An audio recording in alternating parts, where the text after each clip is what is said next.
I was seconded into the Joint Operations Center in the Air Force Operations Room, again as a briefer. You come in and do the UFO job.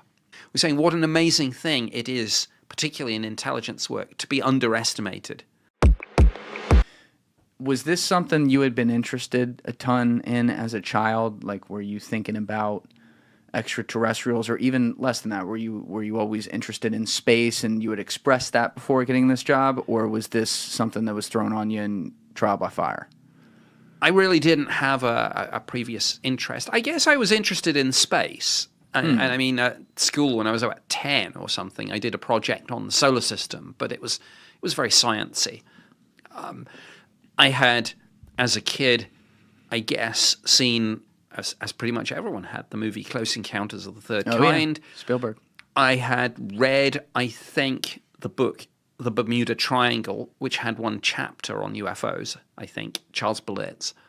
But that was about it. And it was not top of my list of interests or anything like that. So I really had no deep knowledge of UFOs or interest or belief.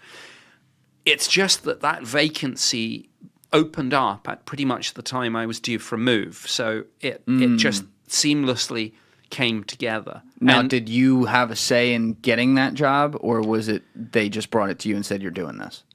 Well, it was a slightly unusual situation. At the time, the Ministry of Defense had a personnel department, and every 3 years or so, either on promotion or level transfer, you would be moved so that you got experience of different parts of the department, and you built up a good general knowledge of how the Ministry of Defense worked. You don't really want deep specialists who know, for example, contracts policy inside out, but know nothing about counterterrorism, security, those sorts of things, or personnel issues. So, and you don't want somebody who's done all ops and policy and knows nothing about finance.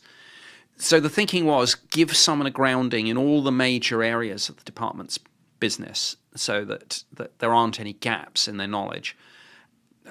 So the personnel department handled those moves, but I had been posted, as I mentioned, to Secretariat Air Staff, which is the name of the division, doing this briefing job. And I'd been doing it for about 2 years. But for a number of reasons, I was looking to move out of that. And then we had the first Gulf War, the Persian Gulf War, Saddam invading Kuwait, August 1990, the ground war starting, I think, in January 91. And during that period, I was seconded into the Joint Operations Center in the Air Force Operations Room, again as a briefer, a watchkeeper. I did 12-hour shifts. We would monitor the information coming in real time, brief it up the chain, that sort of thing. And I had worked very well with one particular manager. And he was the guy in this same division who had the vacancy coming up. And he said to me, look, Nick, we've worked together quite well in the Joint Operations Center. I know that you're looking for a move, but instead of getting the personnel department to do a standard move, why don't we just do an internal reshuffle? You come in and do the UFO job, and we'll play it that way. And so that's what he called it, the UFO job? I mean, I'm trying to recollect a conversation that's 30 years ago. I mean, I don't know if he quite put it like that, but however he put it, that was does what it said on the tin. I mean, of course, we can get into this. There's a whole debate about what you should call that particular post. Technically, it didn't have a name at all, aside from Secretariat Air Staff 2A. God, everything sounds so smart and British, man. I know. Do you ever just talk to us and think we're so dumb just based on how we talk? No. And I was having this discussion actually with Travis Taylor the other day, and we were talking about intelligence work, and we were saying, isn't it funny how some accents are perceived somehow as being less smart? And yes. I was saying, what an amazing thing. And of course, he was saying absolutely. We're saying what an amazing thing it is, particularly in intelligence work, to be underestimated by someone. No, that's true. And I'm being underestimated a lot then. Let's go. but anyway, no, I just have this BBC English accent. Yeah, you're like a touch off the Kings. It's not quite. You don't say like yes for the yes. You Yes. don't do that. But like it's definitely high end. Your Majesty, are you interested in environmental issues? Yes, yes. That was good. You practice a little bit. So God, off to the tower with me, off with my head if I carry on down this road. Sorry, Your Majesty, if you're listening. They're not going to let you back in. But what's the? I cut you off with when someone came to you and your guy was telling you it's the UFO desk, and there was an argument between what to call the Yes, desk itself. it's not so much an argument then, but an argument now from people who write about it. Should we call it the UFO program? Should we call it the UFO project? The UFO desk? Should we stick to the actual divisional titles? And the reason we don't, it's really only the media and the public that say things like UFO desk.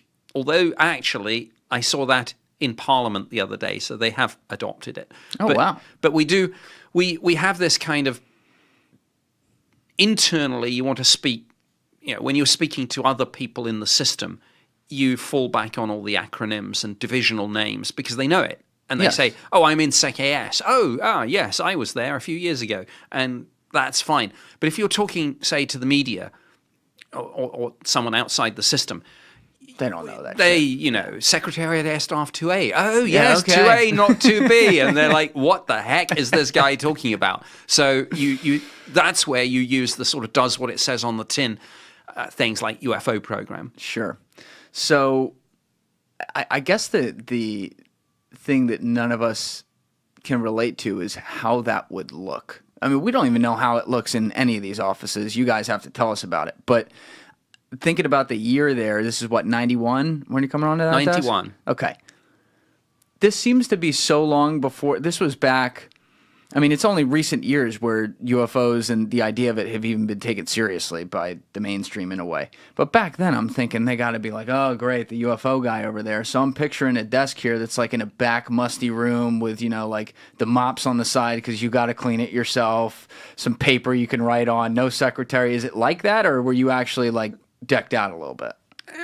It's somewhere between the two scenarios. Okay. We were on the 8th floor of Ministry of Defence main building in Can we look that up? Whitehall, London. Okay. And we had a great view, actually, out literally over number 10 Downing Street. Is that where in the James Bond movie where the explosion happens? Or that was No, MI6? that was MI6. Yeah, that's right. That's right. That beautiful, actually. It's one of the few pieces of modern architecture I actually like, but that's on the south bank of the Thames, a little further up. This is it right here? Yeah, that's it. Okay, that's wow. it. It kind of looks a little Stalin-esque, actually. A little bit. I see the blocks. But yeah, and interestingly, although it's a modern building, I think it went up in the 40s or the 50s during the war.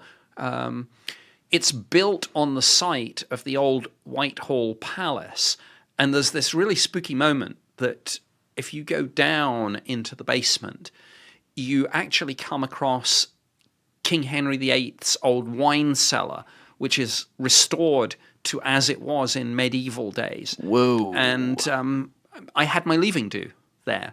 And my father had his leaving do there. Leaving do?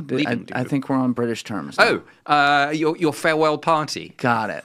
See, even that sounds smart. Leaving do. Two nations divided by a common language. Yes, we are. Yeah, I was trying to figure out the British word for fed earlier, and I couldn't figure it out. So right. we had to give you the label on the mug.